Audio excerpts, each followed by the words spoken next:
दिनुहुन्न हजुर होइन केही छैन केही दिनुहुन्न भन्ने कुराहरू त्यो एकदमै आउँछ त्यसले पनि हाम्रो आइडेन्टिटी क्राइसिस गर्छ तर एज अ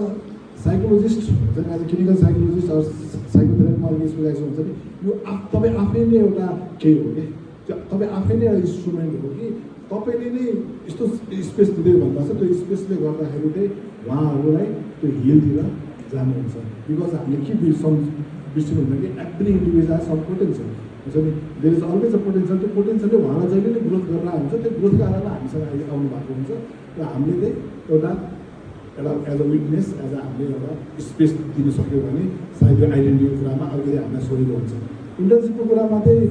डबल केटाले भनेको एकदम सही आएको कुरा हो आज म पनि इन्टर्नसिप जाँदाखेरि केही पनि सिकेको होइन तर अब जब अहिले म मेन्टल हस्पिटलमा हुँदाखेरि आउनुहुन्छ इन्टर्न हुन्छ उहाँलाई चाहिँ एटलिस्ट एउटा दुईवटा केस चाहिँ म आफैले पनि एक्सप्लोर गर्न खोज्छु कि सो द्याट तपाईँ आउनुभयो होइन at least you guys should know कि that you are really going to clinical psychology field or not हुन्छ नि यो तपाईँको प्यासन हो कि होइन त्यो कुरा एटलिस्ट थाहा पाउनुहोस् किनकि सबैजना त्यसमा जाँदैन